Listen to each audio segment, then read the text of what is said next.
Okay, good morning, everybody. This is May 28th, Wednesday, 2025. I'm Phil Candid, Chairman of the Board of Commissioners, Custer County, and I call this meeting to order now at 9:01. Please dampen those phones. As a matter of fact, I better do the same. Silence them. You can tell everybody, and sometimes one gets through. This meeting's being recorded both on Zoom and on YouTube, right? You still got YouTube going? And with that, I bet you can join Paul in the pledge. You have me, please? I pledge allegiance to the flag of the United States of America and to the republic for which it stands, one nation under God, indivisible, with liberty and justice for all.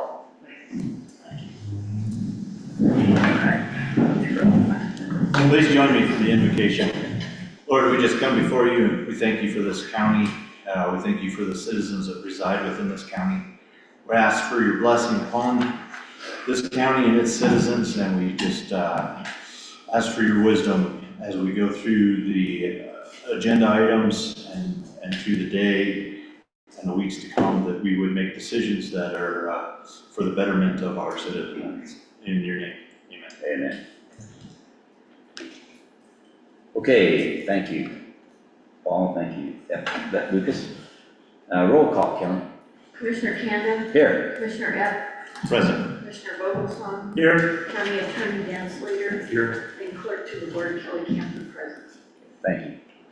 Audience introduction. I'll start in the back and move left, right there. Brad Balsley, County Coroner. Michael Phillips, Deputy Coroner. Bob Smith, Human Resources,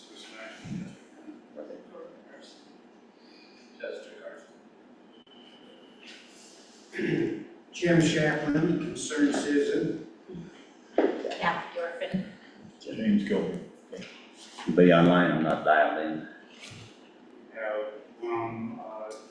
two online, Rob Klein and Jeff Westbrook. Okay.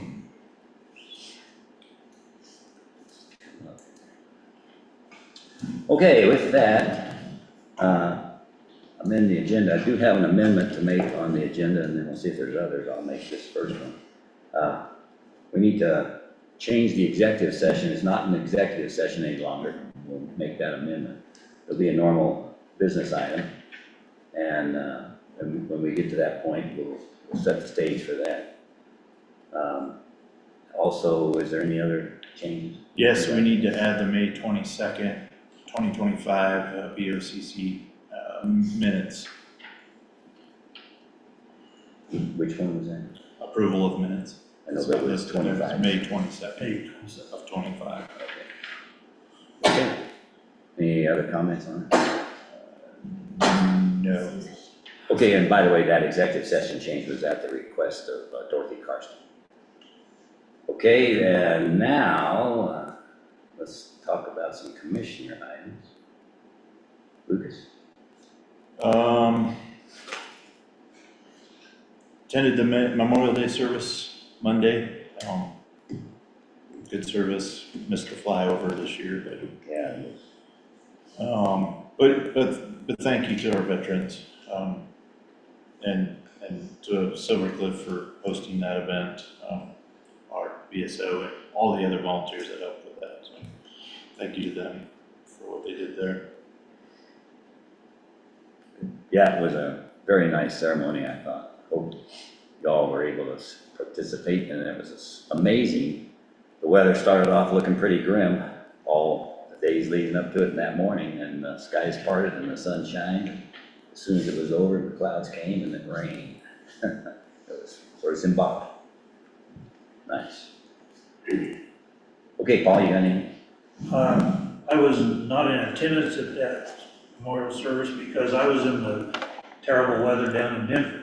And it was a gridlock on I-25. I ended up here about 3/4 of the way memorial service. So anyway, I apologize for not making that. Other than that, just an announcement again about the the Veterans Coffee with the VSO.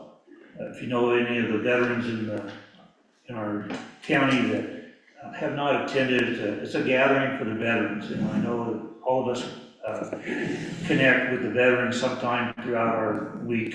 And that's on Wednesdays at 8 o'clock in the morning. It's about an hour long. And it's just a coffee, some snack, and good camaraderie. So if you could pass that on to any of the veterans that you do know, that would be appreciated. That's all I have. That's it? Okay. Attorney items, I don't have nothing today. And Caitlin, you don't have any either, do you? No. Thank you. Thanks, Dave. All right, no unfinished business, anything? Okay, new business. I want to remind everybody in public comment, well, wait, one second, I forgot. I have a couple things to say, commissioner items first. 3 things. Lucas, you asked for the contracts on all the airport improvements, the pavement, striping, the tanks, etc. We do have those signed, and so I can get them email. Do you want me to email them to you or who? both Vernon and I, please. Yeah, and I want, And, and you too. yeah. Okay. I'll send those out. The only thing I'll mention on the tank for now is that it's complete and full and ready to pump, but there's some changes, there's some cabinet things that weren't right, and they're fixing those, as you know, and other little things correct. that still have to be paid for. Okay, given that, I want to make sure everybody understands, and I'm going to talk about 3 things. The airport's one. All the airport has managed to do now so far is work within the budget that they were given each year that they've been given now. They're able to do that by 2 things. One is donations, big donations from donors for fence, for example, for cutting the slope on that on the runway when we first started, a lot of things like that. And volunteer work by the airport board and others. And there's been a lot of donations, not just by one, many donations that have occurred. That's enabled us to stay in budget and not use any appropriated by taxes for that airport, other than the wages that we're working for halftime help out there. Airport management. So it's a great asset. It's a good safety thing now. The emergency services guys are very excited about being able to stop there for Jet A and when they pull somebody off the Crestone Peak again and save a life. So that's one point I'd like to make. The sheriff's office in there, when I met with the sheriff quite a bit over the last few, well, issues with the sheriff. They work also on many nations. They were just given, there were 5 major donors that just closed on giving $20,000 for the, they were, I don't know, I'll get the details when I ask Rich to come in and give a presentation, not today, but when it's time.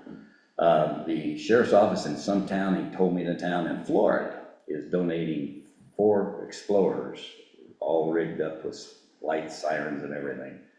And the only issue was a small amount of money per car. They have less than 120,000 miles on them or less. Well, maybe it was 70,000. And the cars that we have are up in the 180,000. So they'll be a very useful once they get here to use immediately. And pay for the shipping. So the cost of shipping and the cars themselves is around 20. We'll get the exact numbers from them, and that's all donated. And by the sheriff's office in Florida and 5 donors in the valley. So very good news. Good example of that. And also the outfitting, we had planned to outfit with with Dan at our shop. 2 cars that are there now. They've been having problems with that. It's not as simple as what they thought it was going to be, and so they decided to take it to the official outfitter company that does those for police cars in the state. And that money is going to be paid for, and this is a proposed thing that he's working right now with 2 vehicles that they got, other cars that we can give to that company, and they want to take them and trade it in for the outfitting of those trucks. So in the end, the overall swap, and I'll send you the summary of all this, both of you guys, is a zero-sum game at the sheriff's office, no hit on the budget. So that's good news. It keeps going, road and bridge. Difference with road and bridge is we can't move any money out of road and bridge. We can move money out of the airport if we have to for some emergency, or the sheriff's vehicles are a little harder to move it out of, but it's not fenced. It's fenced in the sense of security is number one here. And so we would have to make a real hard trade to pull anything out of the sheriff's office, but not impossible. Because we've done that in the past where they've given up some cars, purchases, and win a little more risk, those kinds of things. And so the road and bridge also has many donors donating, and it's okay to donate to that anytime. We can put money into that fund, we just can't take it out of it. But it's getting harder. You heard the last time we had the meeting, and I've been saying it a lot, and it's in the paper today. If you go look at the announcement, Grape Creek's closed through traffic, and the speed limit's 25, and they're enforcing it. Found out last week when we enforced it, it was fine at the front and end, but the inside and in between, they were blasting through it higher than 25 miles an hour by a bunch. That's dangerous for the guys that are working. It's also dangerous for people that are driving. So I want to caution everybody to take a look at the announcement. They're posted in the newspapers, and they're posted online. Copper Gulch, right? Copper Gulch. Grape Creek. Grape Creek. Copper Gulch. Did I say Grape Creek? Yeah. Copper Gulch, I'm sorry. I'm very sorry about that. Just a second. And so, yeah. What else was I gonna say about that? So it gets me to the last point I was gonna make, and then you can ask a question. If it gets to the point, because we're doing the roads the way we are, remember, we're actually ripping it up and we're repacking it and we're putting gravel, the road base down and all that to make it a crown on it and get it back into shape. Speed kills the roads and it kills people. And so if we want to keep the cost down to the county, we got to make sure you all pass it along. And of course, the visitors don't hear this and they don't know, and they'll be zipping through with their foot on the throttle. Probably not by desire to really speed, but you know how things happen. So, but the sheriff's office can be watching carefully and give patrolling the roads, all the roads in the county, the primary roads. You'll see in the paper the priority and the next road that will be up. Probably Rosita is what Vince was saying in our last meeting. There's some stuff to fix on it, and then down back on Oak Creek. Anyway, we'll keep you posted. The only other alternative we have is a mill levy to raise it and gain some traction there with some more tax money, because the PILT money, or I should say the road tax money that we get to initially fund the road and bridge is not enough to do everybody's desire, and that's to fix every road we got, and for sure get them graveled and graded. Everybody'd love to have it chip asphalted, but maybe the answer will be a new chip seal that we're going to test out on Copper Gulch. Okay, now Jim, if you have another question. Yeah, just a question / comment with respect to Oak Creek grade, not Oak Creek grade. I do the same. Copper Gulch. Yeah. Not Great Creek here. With respect to the speed, I noticed that there's a speed reduction sign at the beginning of the construction, and then there's nothing after that. And there's about 3 roads that enter. So it is possible that there are people that are unaware who enter there and speed. That's exactly right, and I talked to Rents right after our last meeting and told him, because they got a complaint even that day. They were doing that. And they're going to put up a series of 25-mile-an-hour signs all throughout the work area. I was just going to comment, that's usually the way you see it in any It should have been done. thing. When you enter you know that it's, right. And then one comment also is, and I think it's moot by now because you're pretty far along, but the dirt haulers are flying through there. Yeah, we got a comment on that one too, and that's been hopefully fixed. Okay, good. Heard that, they're all excited too because the road's getting better. So we all got to be careful. Okay, I don't have anything other, so now let's approve the minutes to the agenda, and that May 22nd. Make a motion to approve the regular meeting minutes from May 22nd, 2025. I'll second that motion. Okay, and I didn't see those, I just didn't see it on the agenda, so I'm sorry I skipped it, but I'm glad we got caught up. Okay, all in favor, say aye. Lucas? Aye. Paul? Bogus, all right? Aye, Canada. Okay, now back on to where I was. Okay, just a quick point, new business, and this is always for any business item, we always allow comment. It doesn't say comment and questions. You can make a question and make it hypothetical or whatever, but we want to hear your comments and then we digest those and decide amongst us if we want to, as a result of your comments, on the next meeting, we can get together and circulate a request to have a business item on something you may have commented on that brings up something. So that's what I want to make sure we understand today. Okay. Okay, up front is accounts payable, Lucas. Oh, Robert, would you shut those curtains, please? Yeah, it'd be helpful. We can see the whites of Robert's eyes. So Can't see here, all we can see is a head. I'm gonna go through the items like I do every AP cycle, those that are above $5,000. So, we had an IRS penalty for payroll tax, it's, from the third quarter of 2023, in the amount of $16,984.18. Computer information concepts, this is for our finance software, in the amount of $15,990. Redlands Accounting Finance, their monthly services for April 2025, in the amount of $5,000. Again, computer information concepts, this is for website hosting and for the HR modules, $5,345. The treasurer's CIC, computer information concepts, website hosting and user fees and modules for the treasurer, $16,250. CenturyLink, this is for communications, in the amount of $5,196. This is mainly the courthouse, county office complex. Another thing for computer information concepts for buildings and grounds, website hosting, and all the user licenses, $9,660.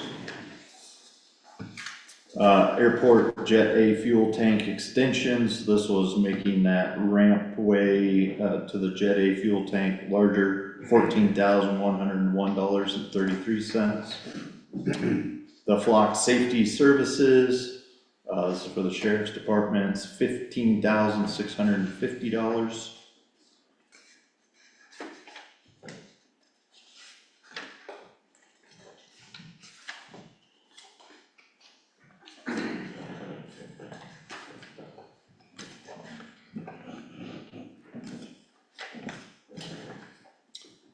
And Jet A fuel, the fuel purchase for the airport, $20,489.52.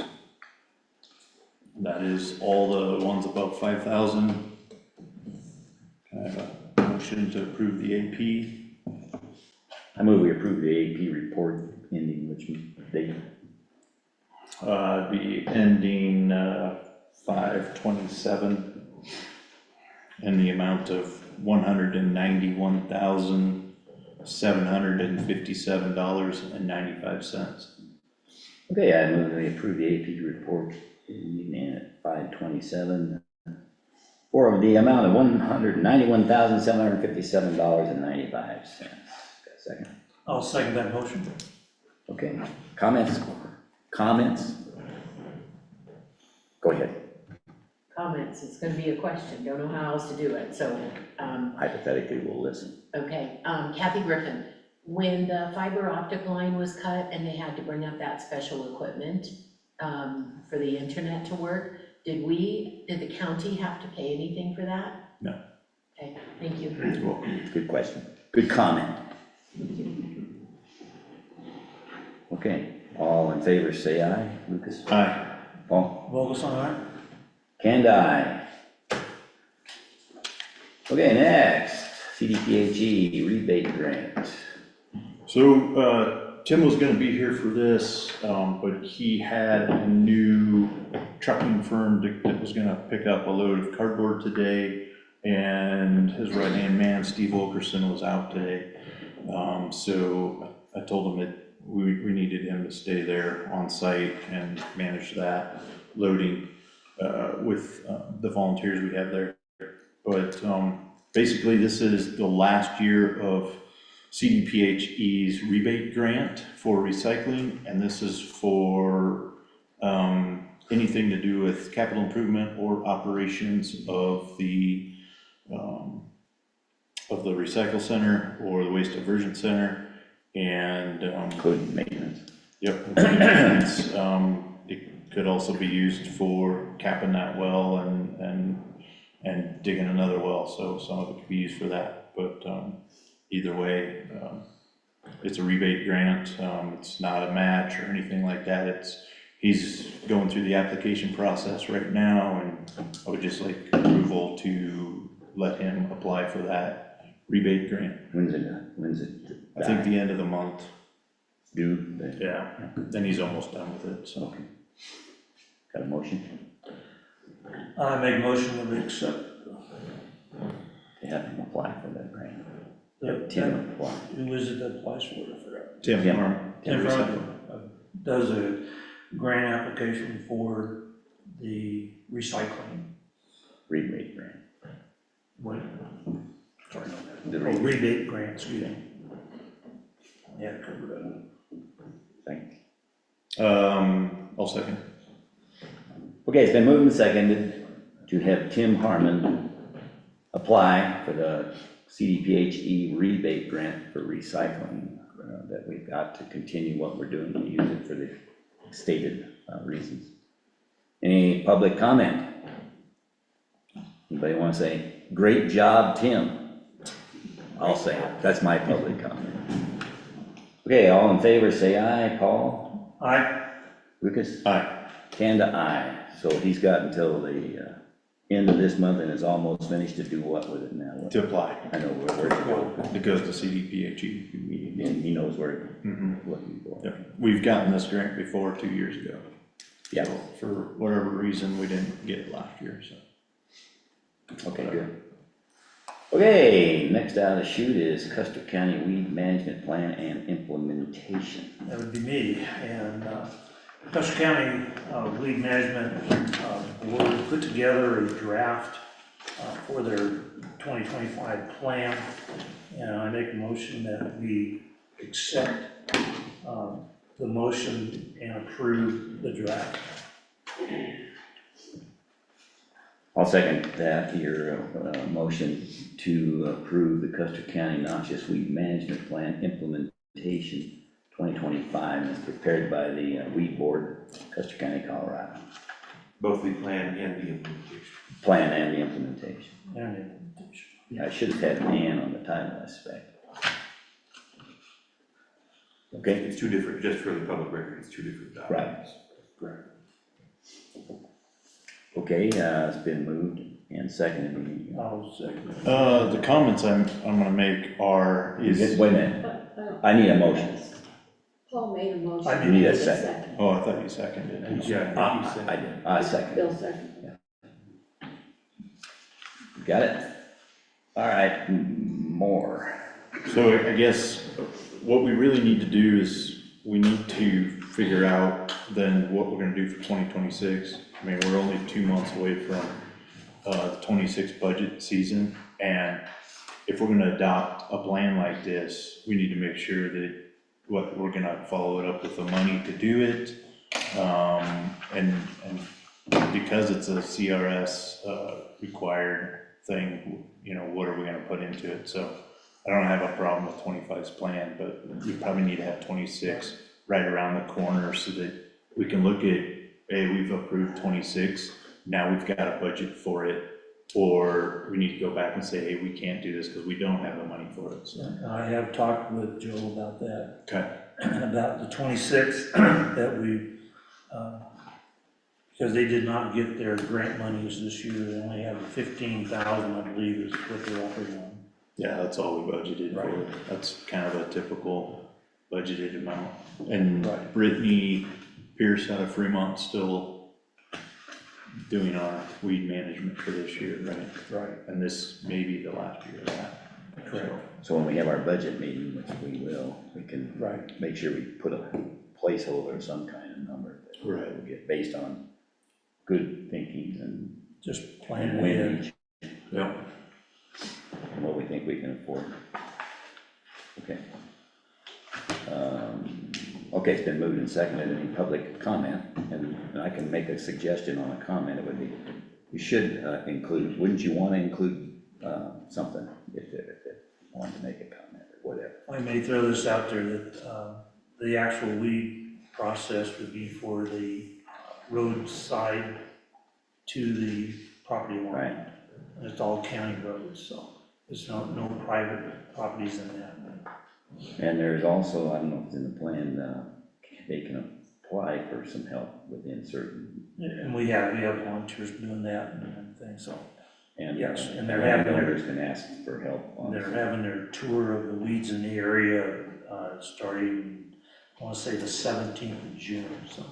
They're gonna go around, just kind of observe all of the weeds that we currently have and see if we can, go ahead and treat those weeds in the budget that we have. All I have. Makes sense. Anything else? No. Public comments?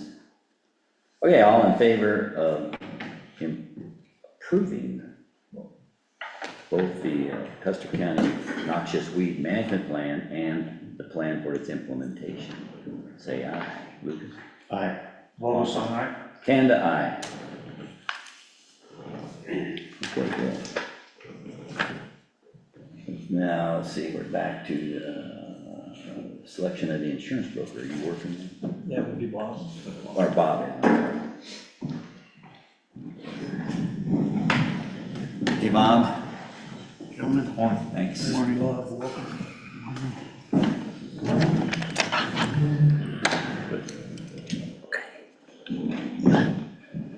So before we get into the detail of the report, just as a reminder,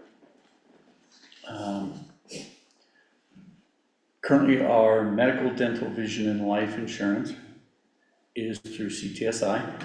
They provide all of those things, as well as our workers' comp insurance is through CTSI. They have different self-insured pools for that. We also have our liability and property and liability insurance through them. This does not impact that in any way. They're separate insurances and pools.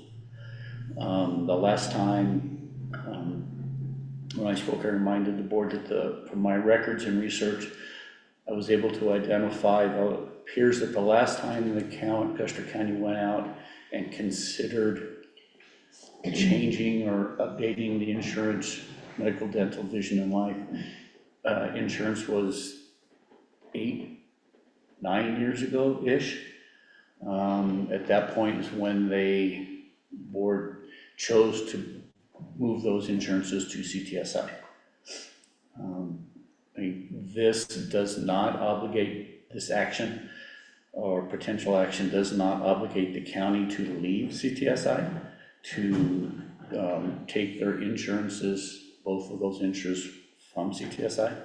It just allows the board to nominate or enter into an agreement with an insurance broker, in this case two, one for medical, dental, vision, and one for workers' comp, to go to the insurance market, to the carriers, and to solicit proposals to provide bids and proposals for the county on those two insurances. The county doesn't have to accept any of them, or they would choose one or the other, and at that point they could choose to leave CTSI or not. If that is done, then the county would need to give notice to CTSI by October 1st. Okay, I'll repeat what I heard, make it Yes. clear. I think that everybody Nope. heard. So CTSI is Colorado Technical Services Incorporated. They currently have all our insurances for the county, cover liability for everything, workman's comp, et cetera. What you're proposing now is to go out, take part of that out, workman's comp, the other insurance is personal liability. And then, all we're doing right now is voting to go get bids and consider accepting a bid or not for a certain part of that. And we're still gonna be insured by CTSI for the other things that we currently with. All the counties in the state currently use CTSI, except I think Denver and Jefferson County. Maybe. Yeah, Broomfield, is there a hybrid? They self-insure Denver, themselves, they got enough money to do it. Right.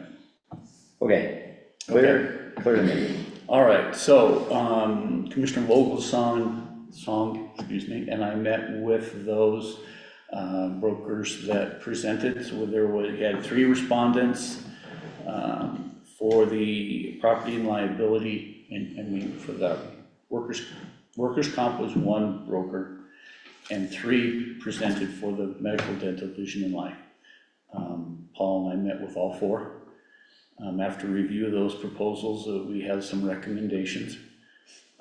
2 of them, one is a recommendation to offer the RFP broker to go to bid for us, be Aquasure Benefit, and then for the workers' comp to be awarded to Network Insurance Services. A little bit about the back of that. Aquasure, in their proposal, would be able to go to take our proposals to the market within 14 days of the award, which is quite fast. They would create the RFP. They would go to 20 to 25 carriers requesting proposals for fully funded, level funding, and partially self-funded plans, as well as 5 third-party administrators, are called TPAs. That's the party that would administer the claims. And 20 stop-loss carriers. A little bit of what a stop-loss carrier is in the event that there was a significant amount of claims submitted for one specific individual, the stop-loss carrier would cover all the losses above a specific level. It is an example. If one employee had $50,000 worth of claims, and that was the stop-loss level, then the insurance carrier would cover all the costs for that person above that 50,000, as an example. And then there would be an aggregate stop-loss, which would be that the same insurance carrier, if the county had aggregate claims levels above $1 million, example, then the insurance carrier would cover all those expenses above the $1 million. That gives the financial security to the county. And over a dozen covers of ancillary lines of coverage, voluntary coverages. One of the couple of keynotes on that is their Aquasure's quote was for $23,000 annually, cost less than the other proposals, and it may be possible to negotiate with the selected carriers for some of them to absorb some of that cost. In other words, the carriers would take that cost themselves because their relationship with the broker.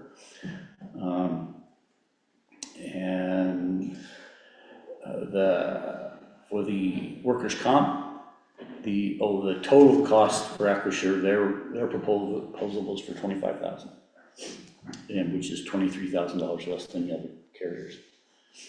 For workers' comp, we're recommending part of the Network Insurance Services. On theirs, their cost to us for broker services is 0, because they have written into the way they do work is that the carriers that they would solicit to carry that cost. They want the business, so they write that business off to the carrier.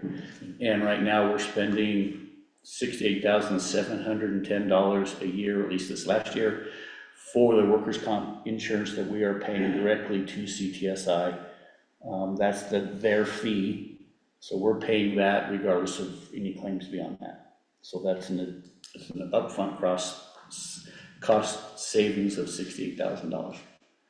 So we have two recommendations for the workers' comp to award the bid to Network Insurance Services, and for the medical, dental, vision, and life employee benefits to Acquisure Insurance Services. If I may add to that, we're looking at ways to not just keep putting money into an insurance, that there is I don't want to use the word kickback, but there's a fund that if we don't use the insurance that we have paid, can you explain that a little bit, how it comes in? So I'll try and keep it so that it's not so it's not down in the weeds too much. Traditional insurance that companies buy, you can buy an off-the-shelf, which is fully funded plan, which most companies can do is, here's the plan we're gonna offer you, and that insurance company buys the stop loss and all the other carriers that I talked about. And so in other words, we pay in the max loss, and based on what they tell us it will be, and if our claims are less than that amount, they keep the difference. We pay in the max loss, they pay the claims. If the claims are less than that, they keep the difference. That's their money. There's other options that this allows us to look at. Doesn't say we have to. One is a level funded plan, and the other is a self-insured plan. On the self-insured plan, we do the same thing, except we manage the process. We, through an actuarial study and through the help of the broker, identify the max loss, same thing that CTSI does. And then that's what we fund, an internal service fund account. That money goes into our savings account, designated, reserved, restricted use. That money goes in, employee premiums, as county employees go into this account. Out of that account, claims come out, paid by, administered by the TPA. The difference between those two stays in the county's insurance fund. We keep our own, we keep our premiums, we keep the residual. So that's very basic. There's a lot more to it, but that's the basic. It gives us the opportunity to consider that type of a plan. I'm not recommending, I'm not making a recommendation of what we do. I'm just saying gives us that recommendation. This is what you're talking about. That's what we were looking at, is a way to save that initial payment for insurance if we don't need it, because CTI, we just pay them out front. Right. CTSI. CTSI. This is a way to getting it back, and that those funds that come back will actually roll over. Yes, that goes from there to here. CTSI does the same thing. That's a recap. They keep the money. CTSI does the same thing. They're an insurance company for that purpose. They do the same thing for every county. This is called a self-insured pool. Pool meaning that all the counties pool their monies together. And so that's what CTSI does, and we would do the same thing, but we would administer it ourselves. So to recap it, we're looking for the best thing for buck. Yeah, that's what we're trying to do, save the county money. That's all I have. Okay, so I have a quick question before we make a motion out of it. You said we're not, how does CTSI know we're not gonna do anything with them if we like to go with one or the other, whoever makes the best buy on us? So if you choose to offer a motion to hire one of the brokers, I would let CTSI know. Custer County has elected to hire a broker, take our plans for, they call it the county health pool and workers' comp pool, to take those services to market. This is your advance notice. We're not giving you notice we're leaving. We're just telling you we're looking. And then Then they say, fine, you guys go up and do it. How does that affect our premium that we pay every month or every year? It doesn't CTSI? change, it's locked So it in. stays the same? Yeah. So we're not gaining anything by getting a little bit of rebate because we're not getting any job. No, it doesn't impact our services to the employees, services to the county, to injured workers or anything else. Those are all contractually obligated. And then I'm talking about CTSI's pool that we pay to the pool, be a member. So with that, we pay. They're not very open on what they. yeah, I know, but if they're not asking for the services that they would be charging us, right. if theoretically for, they ought to give us a break on what they're asking us each year. For the following year? Yeah. They could. That's certainly up to I them. mean, we need to find out. Yeah. It's probably not relevant, but Yeah. might be. Point is, we'd have to save a lot more money with these new kid brokers, in my view, to get a better deal. Right. Even though the That's broker an might come up option. with a 10-cent difference, and well, Right. let's go with them, but it's really. That would be up to the board to decide if the savings is worth the change over what we have now. And that would We be up won't to know you. that until they go out and get bids. Correct. And all we're asking for right now is for them to go get bids, Yes. and then we can think about it. Yeah. Okay. And we have till what, October 1st to notify To CTSI? give CTSI a formal, Yeah, we need Answer. to ask that question about, are we getting the savings on our, Well, the board's also, in addition to agreeing to go out for bids, the board's also agreeing to do a contract. That's right. with these two, right, or People for who those two bid- specific ones, they bid on the narrowed right it to down. collect bids. right. Right. We issue it's called a broker of record letter. It's kind of a legal thing, but we give that to these two people, and it's a document that says we authorize broker A or B to go out and collect quotes from the market, because they won't talk to the broker without it. I got you. And then they go out and do their thing, bring back the quotes to us. We look at them, bring them to you, and then compare everything compared to what we've paid in the past, so gathering that information so that we have that to go with, okay, compare. Anything else to add? No, with CTSI not being,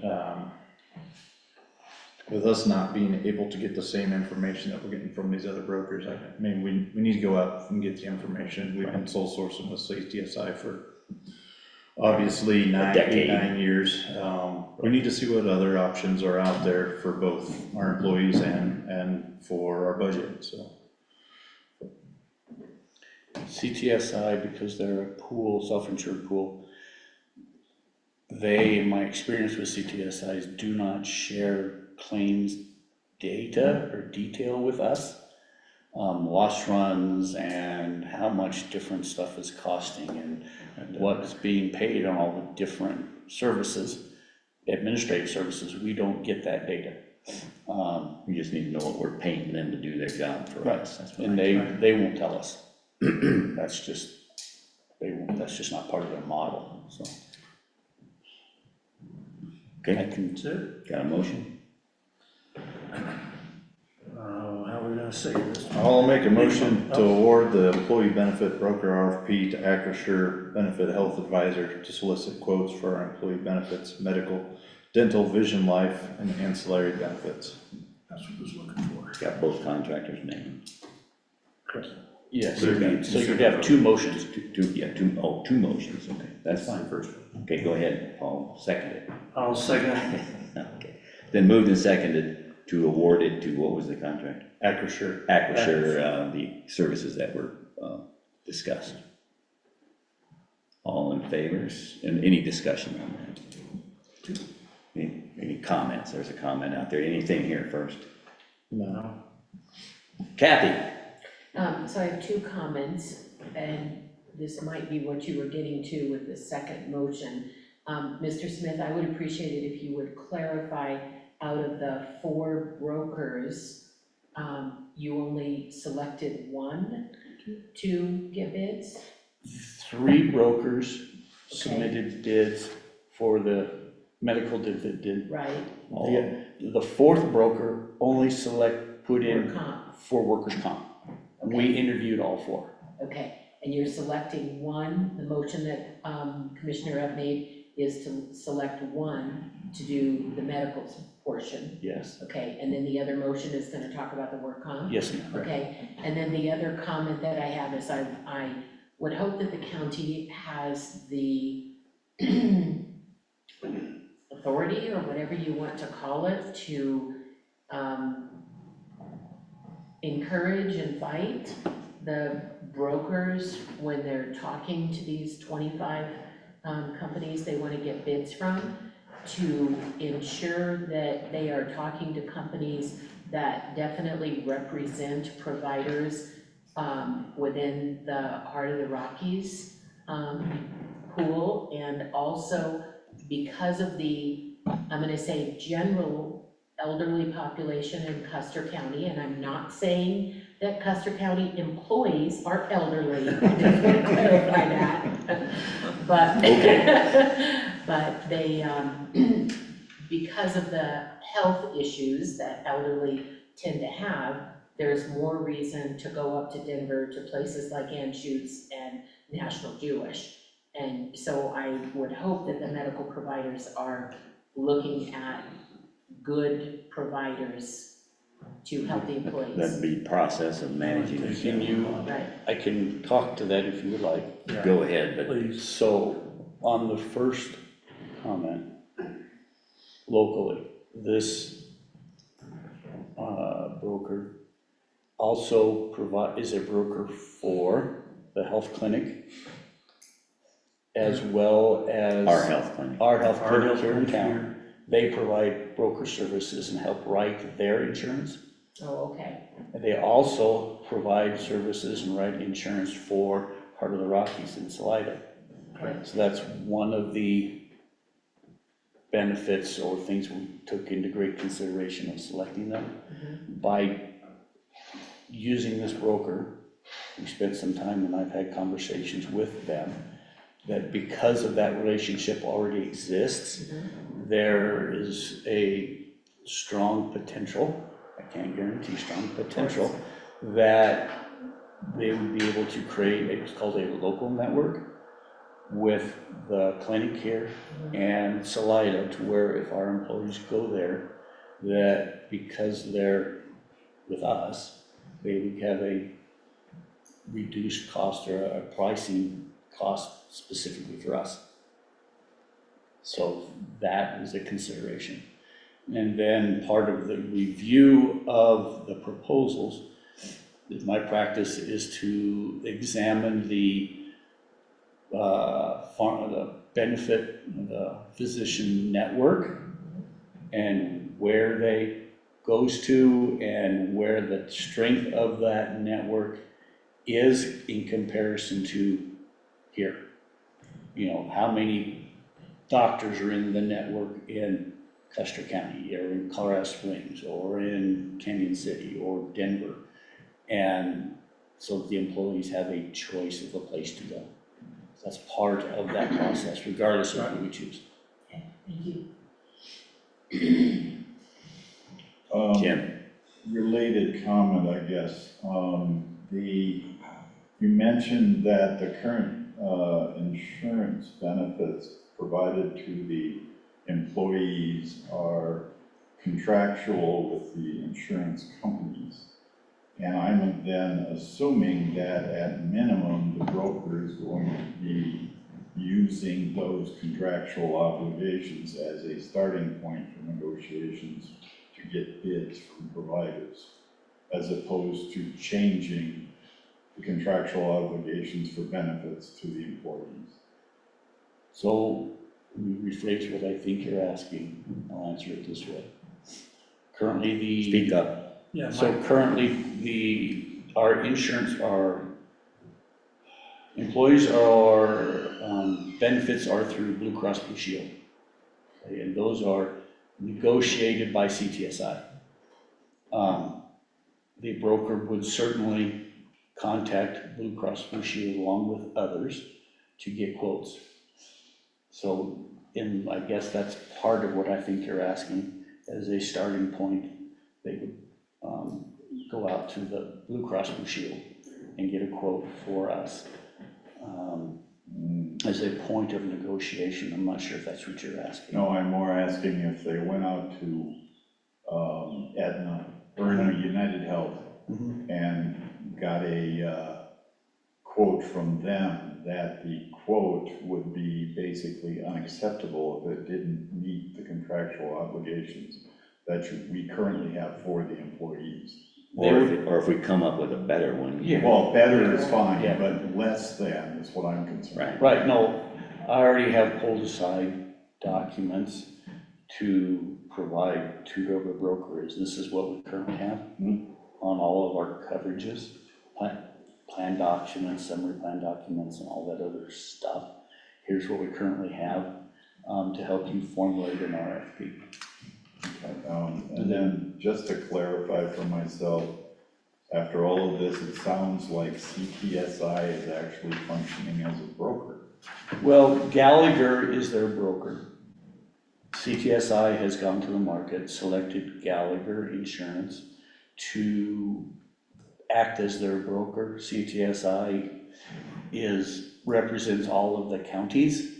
It's a little bit confusing, but just specifically, Gallagher Insurance Services provides brokerage services to CTSI.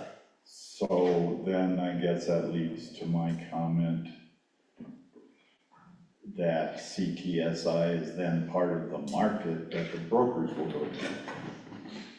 No, because CTSI doesn't provide those insurances. Blue Cross Blue Shield So does. CTSI is kind of a ghost. Well, they provide. They're the managers of the money. Yes. They're like the third party administrator. Yeah, in a sense, yes. Okay, all right. In a broad sense, yes. Okay, thank you, Bill. See, they're managing, in this case, the county would be managing them. Yeah. We would be Well, replacing, Would or would We'd be not. replacing the the bigger picture. Yeah, okay. Okay, all right, we need to move on. So any other comments? Clear as mud. Okay, clear as mud. I'll try to agree. Okay, hearing none, I call for the vote, and all in favor of this first motion, which is for, we've already done it, right? Medical. Correct. It's all motions on the floor, but it's for one contractor, and the name is, just so I get it. Acrisure. All in favor of approving that motion, say aye. Lucas? Aye. Vogel's aye. Kanda, aye. Okay, now the next one. I'll do the second one. Yeah, give me another motion. Who's the second? Toward the bottom of your sheet. Pardon? Bottom of the sheet. Bottom of the sheet, that's what I'm looking for. In italics. Broker. You'll get it, Paul. All right, I'll make a It's, motion that you got it. Seek out bids from the Network Insurance Services of Workman's Comp Broker to gather quotes and For workman's comp. for our workman's comp insurance. Okay, got a second? I'll second. Okay, it's been moved and seconded to award Network Insurance Services a workman's compensation broker for our motion. Okay, any comments more from here? I think we've discussed that pretty well. Same comments would apply to this guy, as far as I'm concerned. So any other, Paul? No, just one little quick add there is that this company deals with just workman's comp, and we see that there would be a lot more involvement and personal care to our insurance. That's all I would like to add. Okay. Okay, public comment, anybody? Okay, hearing none, I call for the vote. All in favor of awarding Network Insurance Services, the workman's compensation broker for us. Say aye.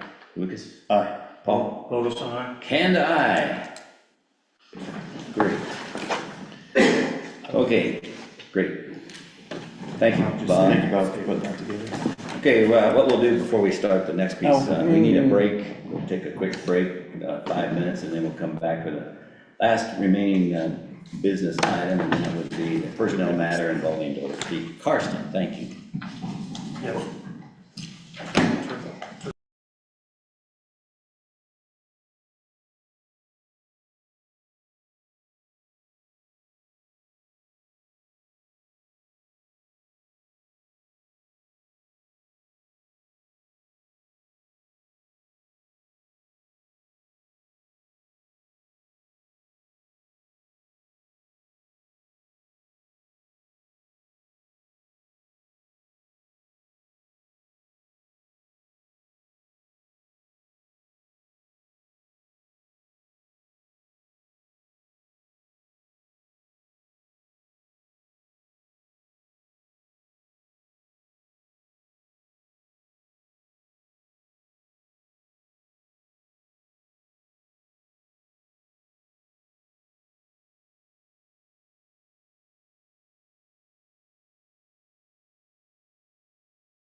Got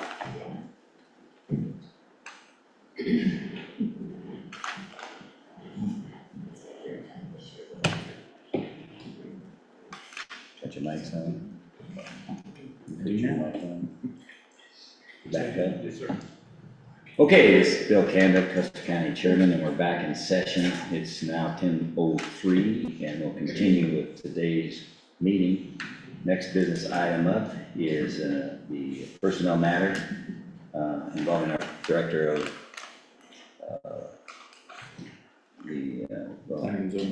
planning and zoning. It's all right. So our Director of Planning and Zoning, Dorothy Karsten, so I'll set the stage with that, with Bob and Dan, our attorney. Dan? We had originally set this as an executive session at Ms. Kirsten's request. This is no longer set as an executive session. Dorothy, I'm not going to give you legal advice. I want you to be clear what I'm about to say. I represent the Board of County Commissioners. But you have the right to have this discussion in either an executive session or in an open session at your selection. The Board of County Commissioners can't overrule that decision.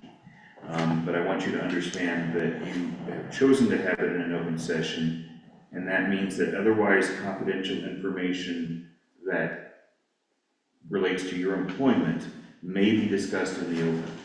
And you're waiving that right to confidentiality by having this in an open session.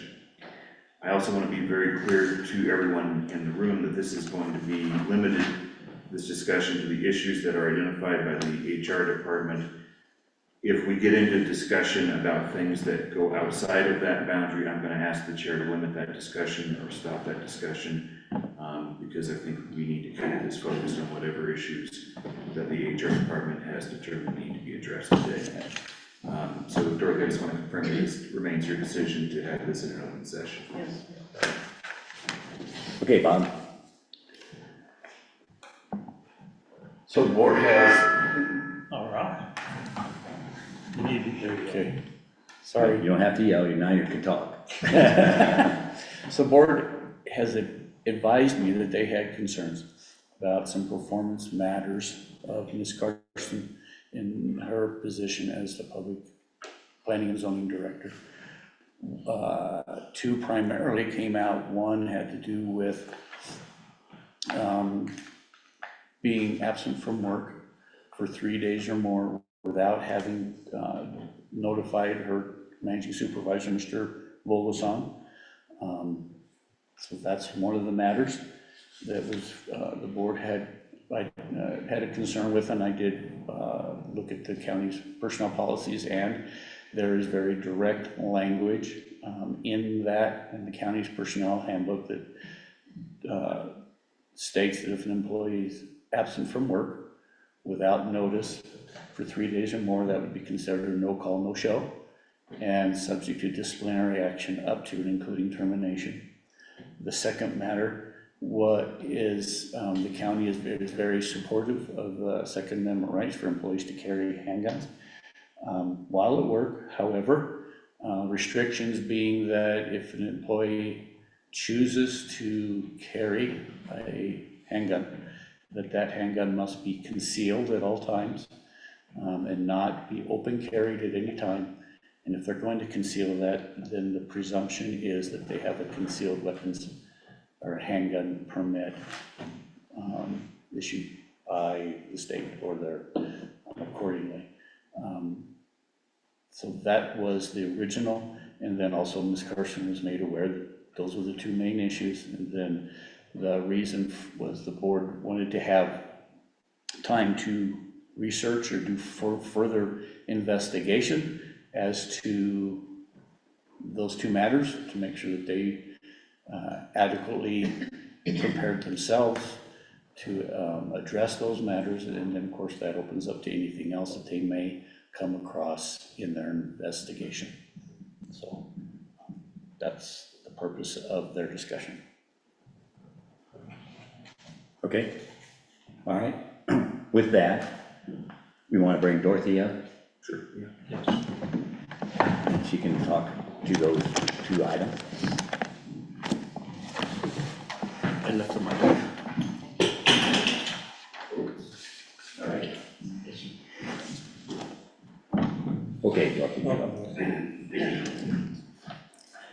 guess, first of all, I want to I'll address the attendance issue. I've been in management 40 years, 30 years. I know you can't miss work without telling your superior. On 4/9, Paul, we sat and talked. You came in, asked me how things were going, and I appreciate that because, you know, I don't always, you know, you're over there running an apartment, and you don't always have somebody just stop by and see how you're doing. In that conversation, I'm sorry, I don't know if I should just read this whole thing or how you want me to do this, How but. do you want to do it? Okay. So you came into my office, you asked me how I was doing. I was having some issues, and we talked about them. I'm not gonna get into detail. And I let you know how that I felt very uncomfortable with everything that was going on and had happened to me and my family, on 4/6. I told you that I was really having a hard time with this. You said you understood, and I let you know at that time that I was going to take some work from home, take some time off. I rarely take time off. I'll tell you, I didn't. What you said to me that day, and you brought Reggie into the conversation, and you said, I told you the same thing. You run your department, you let your people know, you do what needs to be done. I care about my job. I care about this county. I would never purposely not call or let you know. I thought that conversation, because it was a long conversation, and you told me, as long as everything's taken care of, I'm fine. I don't need to know every little thing. That's how I took that conversation. I let my people know, my staff knew. I came in, I worked from home a little bit, I took some sick time, and I also took some vacation. My intention was never to not let you know what was going on. So that's up to you guys. I mean, you all know I work, I do my job, I go out and I help, I do contractor, I do inspections on my days off. Whenever, if there's bad weather, I'm out there before the weather hits, trying to get these septics done. I'm not a person that's not gonna do my job. And I'm a salary employee. I work well more than what what a 40-hour work week.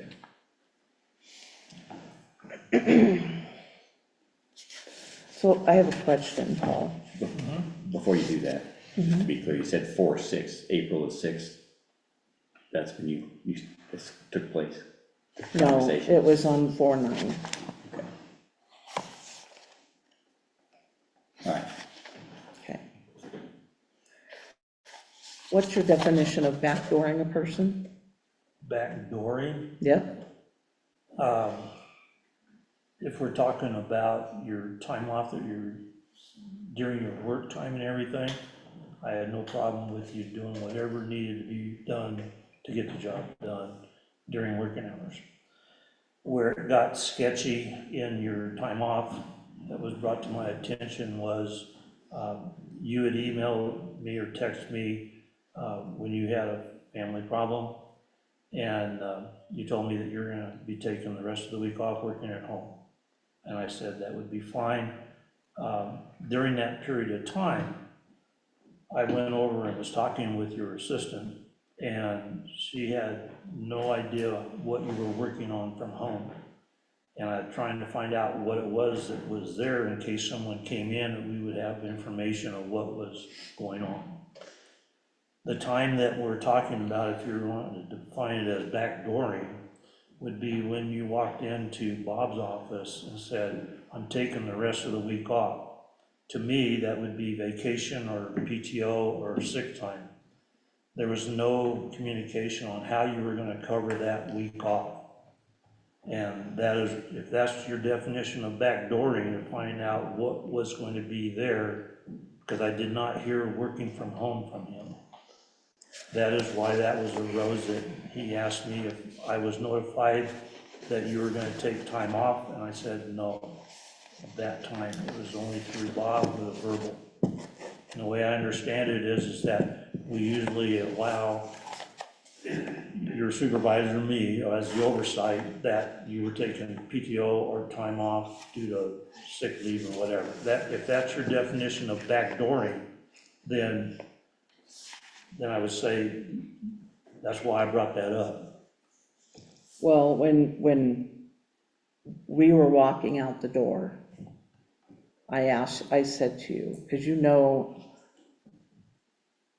I don't know how to say that, when we were walking out the door, and you have told me multiple times that I need to watch my back. You've told me that. Okay, From Bill Canada, you said, I need to watch my back around Bill.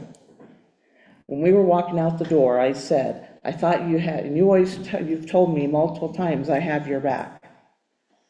When we were walking out the door that day and Bob was behind, you were behind me, Bob was in front of me, you were walking me out the door, and I said, I thought you had my back, and you said, I didn't know that they were gonna backdoor you. That's what I mean. I understand that to mean somebody's gonna come behind you and they're out to get you. Be careful that they don't come after you. They are. So my intention was never to not let you know what was going on. On the 9th, I let you know that I was going to work from home and I was gonna probably take some sick time and some PTO. That was the first week that you did email me or text me and say that you were gonna take the rest of the week off. Yes, and you were gonna work from home. Okay. And when I asked Delina, your assistant, what are you working on from home, in case that she was out doing something and they come over to my office and say, what about my permit or whatever, I would have some clue of what you were working on from home, without having to call you and find out who's who in the canoe here. I didn't know That was one, okay, because she said, well, someone came in, I don't know who that was, and I have no idea where we're at on this, I have to research it, so then she dug into it. As far as backdooring, I just said, and it's a common thing, is to watch your six being your back. And I said, make sure that you're not being backdoored. I'm talking about a couple other incidences that we had for multiple things. We're talking about special use permits. We're talking about other, well, it's under saying special use permits, and that's what I'm talking about, is coming after you. It wasn't just mentioning Bill Canada. You have though. I did mention. Yes. We had that conversation. I have the date, but I don't have it with me. And backdooring you would be without your knowledge, is the way I understand backdooring somebody. Okay. And if I knew that, I would come to you as a oversight commissioner and say, this, and this has arisen, and just be aware. Okay. And if I misspoke using watch your six or your back, backdooring you, that is what I'm talking about. Because we have about 4 issues out there that was heated in special use permits and other issues. I'm unaware of, I know that there was conversation about one of the special use permits because I was trying to help somebody and it was misconstrued. That's the only one that I know of. And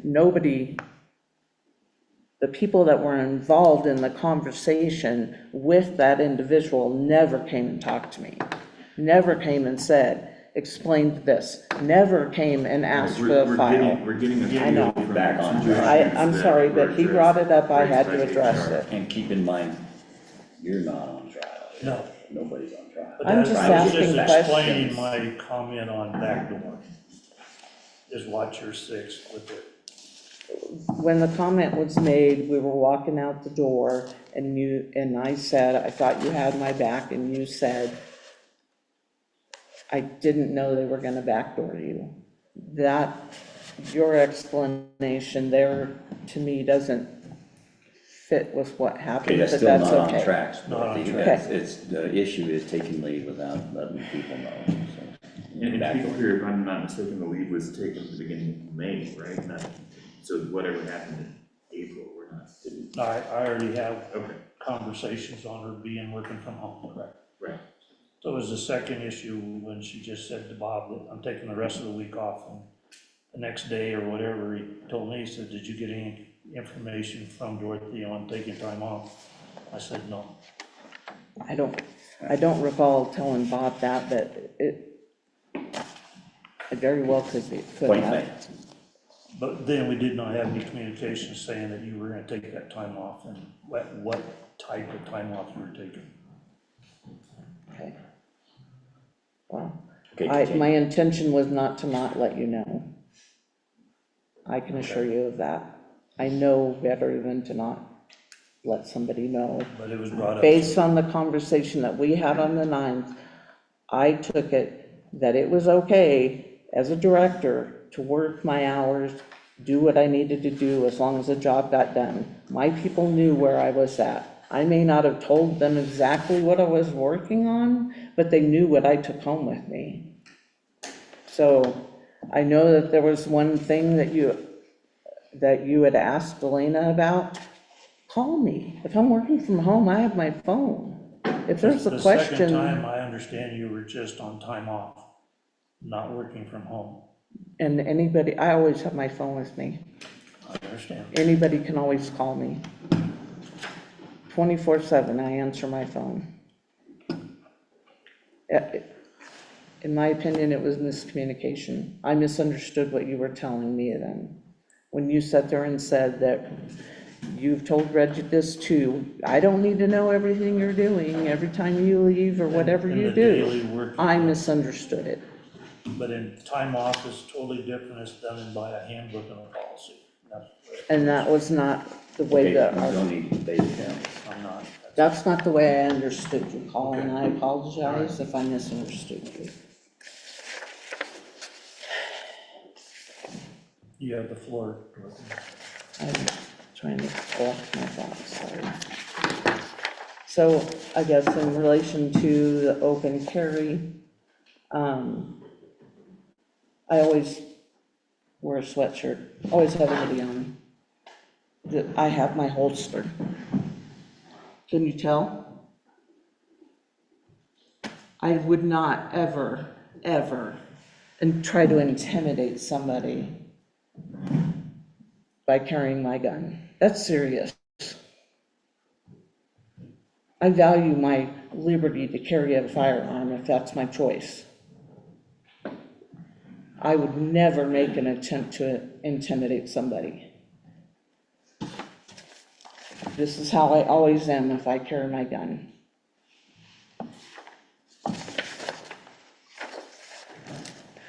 What was the date, may I ask, that the complaint was made by Coroner BOCC?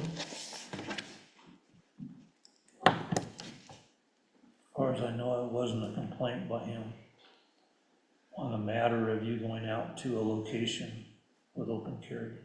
It was or wasn't a complaint? I understand there were multiple reports. Or multiple, yes. So explain that to her, she needs to understand all the complaints. On the open carrying, I had complaints from Mr. Balsey that while you were doing an inspection for him as a private citizen and contractor, that you went open carrying your sidearm during the inspection. And then on that occasion, then I also, in my research of putting things together, was that it was reported to me that on other occasions, I don't have dates, that You would, in certain areas, would open carry open carry to those inspections. I've And never, I don't have those dates, just a statement that on occasions where you would go to areas in the county that for whatever reasons you felt necessary or your discretion, you would open carry. That's, you specifically asked Mr. Baltzy, so. so my question was, when was that complaint made? I'd have to look back through emails from Mr. Baltzy to give you an exact date. I don't have those prepared. But that's important to me. Okay. I can provide those for you, but I don't have them in front of me now. And if you want to take a recess, or I can give you those dates. It's not, I don't know that that's relevant in terms of the dates. okay. It isn't. No.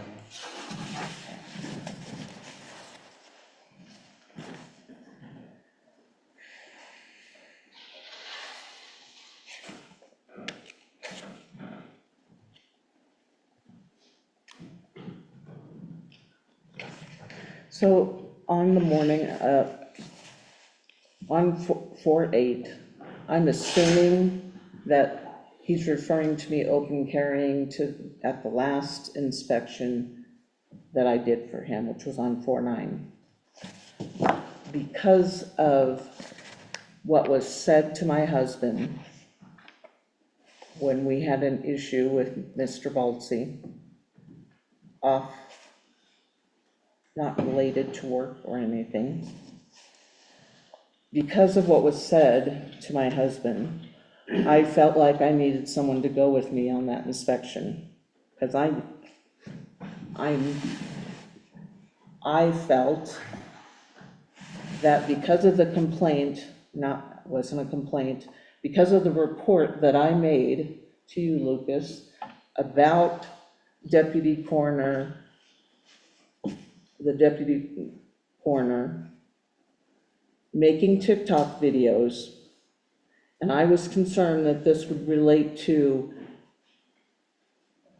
a lawsuit against the county. I brought it to Lucas's attention.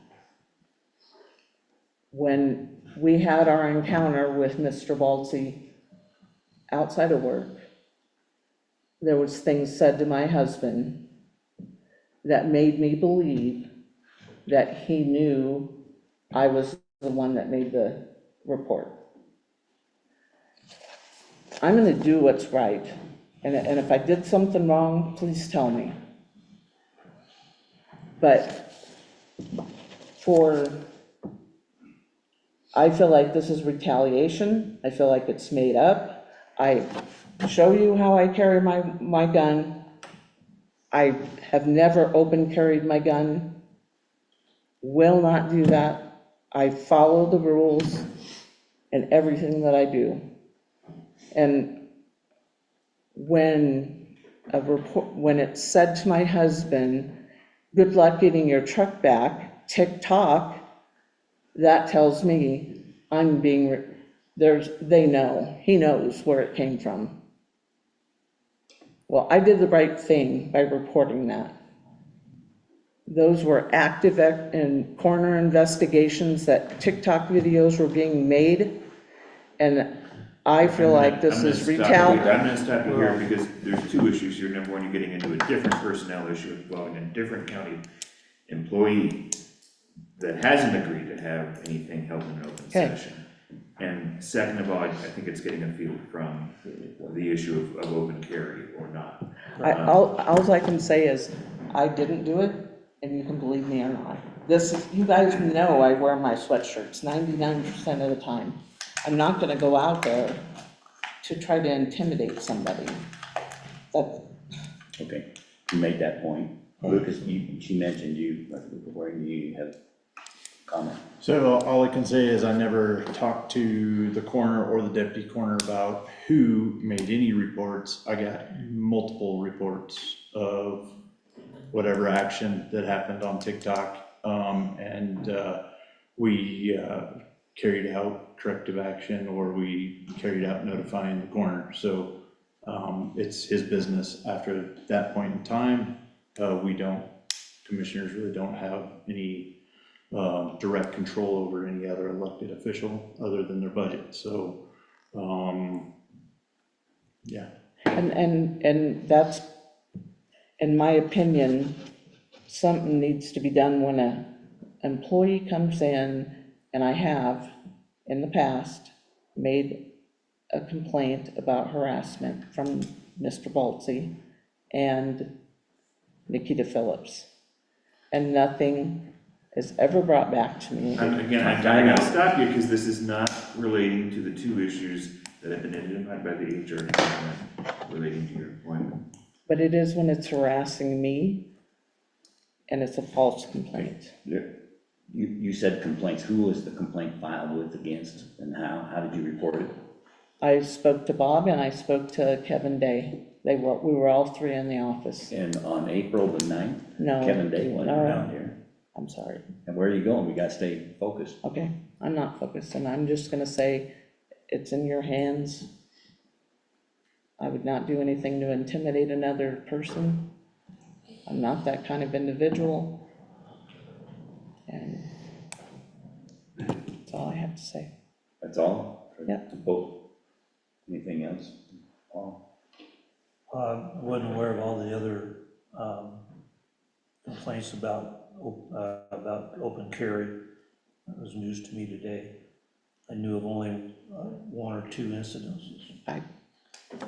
And all I have to say is that the handbooks are written for a reason. They're put together by boards.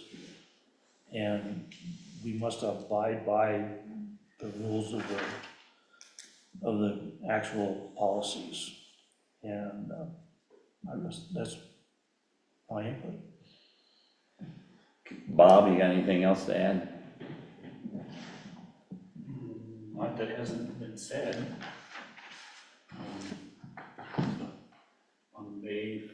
On or about May 5th is when Dorothy mentioned that she was taking time off, could be gone. Thereafter, sometime days within that's when I told Paul, FYI, Dorothy told me she was going to be gone, so you know, you're the managing commissioner. It's in your, beyond that. Complaints came from Mr. Baltzy about open carrying during those inspections for him. Yeah. And then I've had it in my investigation of the matters, talked to another individual who I felt be a credible witness, told me that Dorothy does make it a habit or has open carried at other inspections. One other person? I spoke with one person. May I ask? No, I'm not gonna disclose who that employee is, not because it relates to that person and I don't want to do that in open session. Comment? I just would say that, to clarify, no one county employee has the ability to alter the terms of the employee handbook or the requirements of the employee handbook. Good point. Anything else up here? I need a motion. You're the boss. I'll have to vote on it. As the oversight commissioner for planning and zoning, due to what was discussed here today, I move to remove Dorothy Carlson from Director of Planning and Zoning, effective 30 May, and appoint Delina Crawford, interim director, and post the position as soon as possible. My motion. Second. I will second with an amendment of the 28th being the date. Are you okay with that amendment? You good to do that? I'll amend that amendment to the 28th, correct? As requested by Commissioner Lucas. That's today. Yeah. Okay, it's been moved and seconded to remove Dorothy Carson as Director of Planning and Zoning, and appoint Jelena Crawford as the acting director or the interim director until such time we get the position posted and a new process director. Okay, discussion. Any more? No. Public comment. Jim? I'm assuming based on this discussion that the employee handbook prohibits open carry by an employee anywhere during working hours. That is correct. That is correct. With certain exceptions, obviously, for Law enforcement. Well, like law enforcement, they're exception. So, Sure. County Open carry is- employees, so you cannot open carry where it's legal in the state when you're in work hours correct. Well, And the you're only In the county building. in a county building. county, So if you're on an There's exceptions. inspection, I would, Go ahead, let Bob explain. Bob, so policy states that an employee can conceal carry a handgun while they're working, wherever they're working, in a building or in the field or wherever they're doing their job. It must be concealed. It cannot be open carry, with the exception of law enforcement officer, or in this case, a deputy sheriff or under sheriff, or any of those under the authority of the sheriff. Have you ever provided training for anybody who is put in a position where you have to carry because you're You going making a into comment? unsafe Are you making a places? comment? I'm asking a question. may I intervene on that one?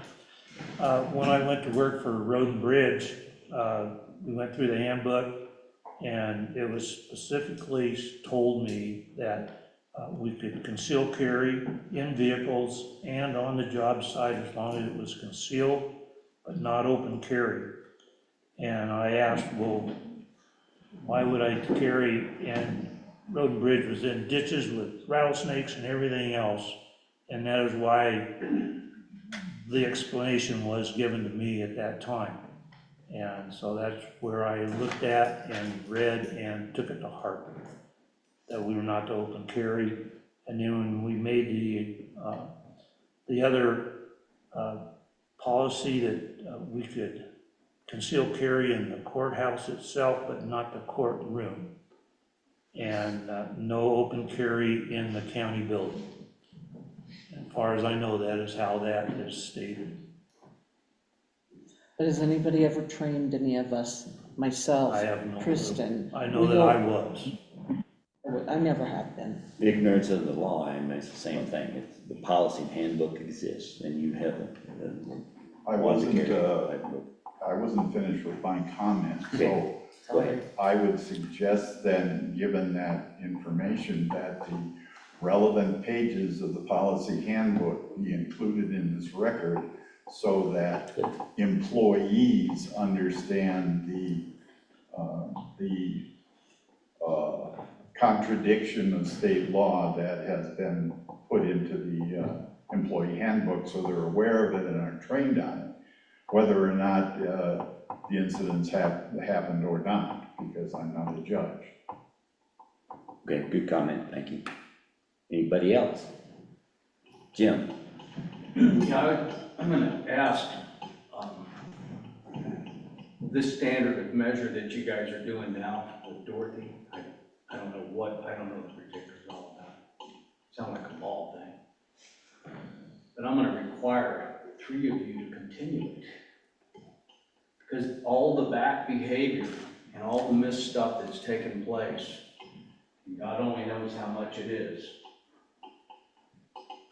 Fine example, when you have to pass a law telling everybody that they have to turn their credit card receipts in within 5 days, there was probably some weirdness going on then that was never reprimanded very well.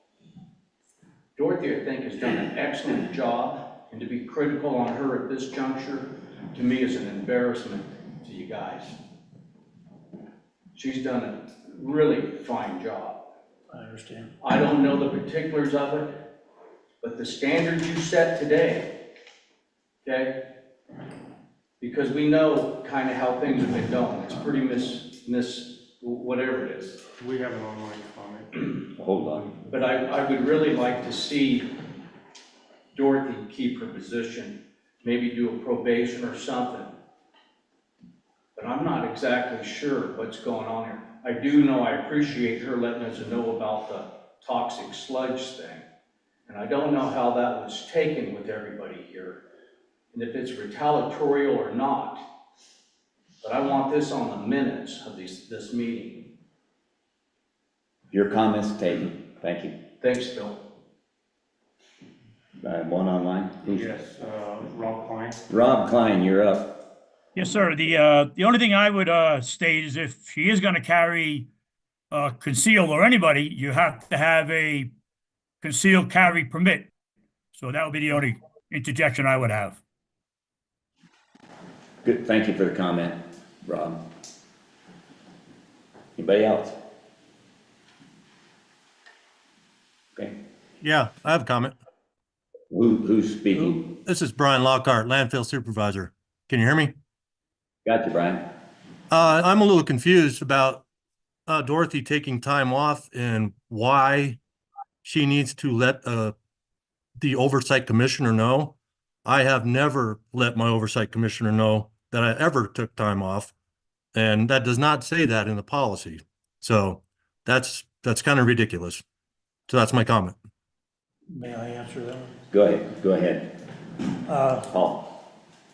Brian, on this, I have never had anybody come up to me and ask me any questions about landfill. But I've had people come up and ask me about why the planning and zoning office is closed, when will they be back, and that, because they have a storefront type office. And that is why I would like to have information if you're going to be taking vacation time, sick time, or a leave of absence. Does that make sense? Okay. Well, to be clear, the policy does say that you would advise your supervisor, which in this case would be the managing commissioner, so it probably would be a good idea for you to start doing that. Yeah, it's. I disagree. I disagree. It does not say that in the policy. So Hold on. Thank you, Brian. That's a good comment. And in fact, because we have changed management processes over the last year or so, managing commissioners are supervisors for different departments, and that policy handbook does state for all employees what the requirements are to take leave, period. Okay, anybody else? Okay, hearing none, I'll call for the vote. All those in favor, you want me to repeat the, all in favor of the motion as stated? Say aye. Lucas. No. Paul. Say aye. Or no? Nay. Nay what? No. And to keep, this is to keep her on, were you voting no? Voting no to the motion that's on the table. Correct. That's what my A or nay is towards. Okay, so the motion let's repeat that motion then, so everybody's clear. The motion was to remove her from the office on effective the 28th of May. And so I got 2 nays and I'll say aye. So do the one where they we made the statement, we made the points that are there, and we want to make sure everybody's in agreement. Okay? May I make a new motion? Okay. Make a motion that we place Dorothy on probation, and I'm not sure of how long that should be. I would say 60 days maybe, that if there's no infraction or anything, that would be my motion. I'll second that. Okay, it's been moved and seconded to put Dorothy on probation for 60 days. Any discussion? Moving forward, we need to have monthly workshops with our planning and zoning. We need to go through the billet or the tickets of open items. Moving forward, we need to have more monitors and controls of what is going on in our county, in all aspects of planning and zoning. We have probably played a little loosey-goosey with it, and we need to review better so that we are up to date on things.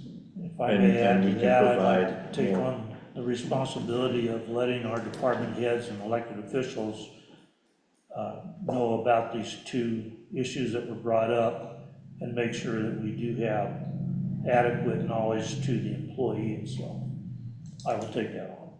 Okay. Okay, any other discussion? Kathy? Commissioner Kathy Griffin, Commissioner Vogelsong, I'm very uncomfortable with the wording that you used in your motion about or anything. That doesn't sound, yeah, the statement that you just made in your motion, you used the words about monitoring her and you said or anything. Well, monitoring on those two issues that were brought up, I'm sorry, I did not realize I had mentioned them. Okay. It's understood. So I'll redo my motion if that's all right. Well, I think just saying she's on probation. I mean, Okay. In essence, it's a formal warning. Right. That if there are other issues that are significant that may not by themselves warrant termination, that they could, because she's already had this formal warning, warrant termination in the future. Are we okay with it? I'm good with it. Yes. Jim, do you still have a question? Yes, Not a question. Thank you. comment with Thank you. respect to this discussion here. First of all, I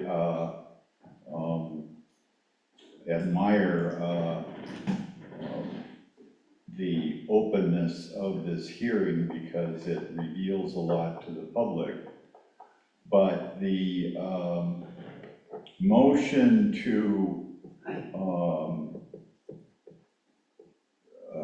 what's the word? I don't want to say punish because it's not punish, but the motion for dealing with this issue moving forward seems to me to be excessive in the sense that we've already had a public hearing where the issues were raised, the individual understands the issues, the individual now understands the reasons for the issues because apparently the certain pages of the manual weren't fully read by her, or that the training was insufficient by HR and or their supervisors, and the supervisor is fully aware of things. So I have absolutely no idea why this personnel action would even be taken. It's over and done with, as far as I can tell. I take that as not putting probation on. I would take that as withdrawing your probation motion because you already voted not to fire her. Okay, comment with that? Okay. All right, Jim has one. Jim does. Jim?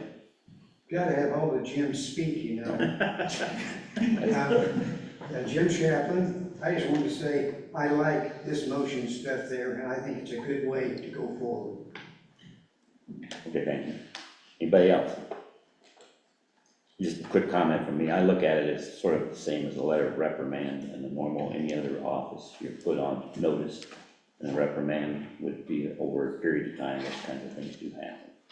So I don't think it's out of the ordinary. And so with that, I'll call for the vote.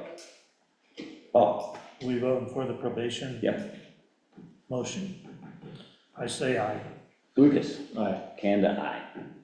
Okay. Done. Any other comments, additional business on, the next item was potential actions. We did that already. Any other comments by the public now? Bill, can I say in regards to what? Stand up, state your name. Jim McMahon, in regards to what? Is it closing of the meeting? This is the meeting, public comment we normally have, we're not gonna take, we're just gonna listen, it's gotta be phrased as a comment, not a question. And focused on, No, I'm good. Okay, I just Dorothy, need the clarity of that. okay. Wait a minute, Thank you, he's good. Kathy, you got a different comment? Yes, I do. Kathy Griffin, I would like to welcome our supper folks back to the valley. And speaking as a recycling volunteer, thank them for all the recycling they do. And one of the things that we have noticed in the last couple weeks to a month is that there is a lot more paper board in our cardboard. And if anyone would like a refresher, education about what the difference is so that the county can be more efficient with our recycling, feel free to show up any Wednesday or Friday morning from, say, 8 to 9 o'clock, and any of the volunteers would be happy to help you understand a little bit more about recycling. Thank you. Okay, thanks. Anybody else, anybody online? No, sir. Jim, you had one, what you got something? This is the end of the meeting? This is comment? it, yeah, Okay, I do have a comment, just a quick one. you do now, stand up. Avoiding lawsuits and going deeper down the rabbit holes should be forefront of what we should be looking at too. Not, you know what I mean? And to keep growing, I think notching up, and I think things have turned a corner and you guys are definitely getting better. I mean, there's things that we could be critical about and I could mention right now, but I'm not going to. But thank you guys for Thank you. doing what you And do. Dan, you can make a comment on that, that's what we are trying to do. Yes, we want to avoid lawsuits. And if I may answer Jim there, Jim, baby steps. We can't do it overnight. And that's my comment. Okay.